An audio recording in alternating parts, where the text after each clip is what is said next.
பெருத்தமான பேர் என்ன ஐயாவுக்கு தான். கல்வியிலையும் எல்லாருக்கும் கல்வியும் கொடுப்பாரு. அந்த அளவுக்கு பெண்களுக்கு முக்கியமாக பார்த்தீங்கன்னா பாதுகாப்பு ரொம்ப கொடுப்பாரு. அதே மாதிரி ஒரு விஷயத்த நான் சொல்லிக்கிறேன். அறம் சமூக அமைப்புன்னு நான் ஒரு அமைப்பு வச்சுருக்கேன்.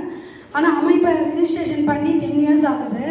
நான் 97 கடலூரில் ஆரம்பித்த சமூக தொண்டை இன்னைய வரலாம் போராடி ஒரு விஷயத்த பண்ணிட்டு தான் இருக்கேன்.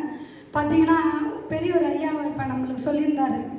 வைத்தியம் சொல்லுவாங்க, மென்டல் சொல்லுவாங்க, லூசுடா அப்படின்னு அந்த பேர் எனக்கும் கிடைச்சிருக்குது. அது ரொம்ப ஆர்வமாக இருக்கும் எனக்கு.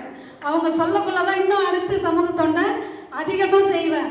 அதே மாதிரி பார்த்தீங்கன்னா எங்கள் புதுச்சேரி மாநிலத்தில் இருக்கிற அனைத்து சமூக ஆர்வலரும் பார்த்தீங்கன்னா எங்களுக்கு ஒரு பெண்களுக்கு ஒரு பிரச்சனைன்னா ஃபஸ்ட்டு வந்து நிற்கிறது எங்கள் சகோதரர்கள் தான்.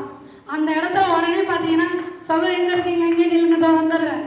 அதே மாதிரி எங்களுக்கு ஒரு ப்ரோக்ராம் முடித்து ஒரு லேட்டாக ஆனாலும் சரி, எங்கே போனாலும் சரி எங்களை சேஃப்டி எடுத்துன்னு போய் விடுறது. அப்படி அவங்களால முடியலனா கூட திரும்ப பார்த்தீங்கன்னா அவங்க மூலிமா யாருன்னா ஆள் அனுப்புவாங்க.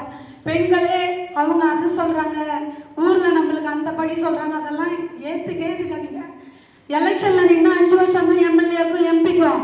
நம்ம அப்படி கிடையாது. வாழ்நாள் ஃபுல்லாக நம்ம தான் எம்பி எம்எல்ஏ. இதை விட நமக்கு என்ன வேணும்? ஆனால் இந்த வாய்ப்பு கொடுத்த ஐயா அவர்களுக்கு மிகுந்த நன்றியும் பாராட்டியும் தெரிவித்துக் கொள்கிறோம். வாழ்க சமூக பணி, வளர்க சமூக பணி, வாழ்ந்து கொண்டே இருப்போம்.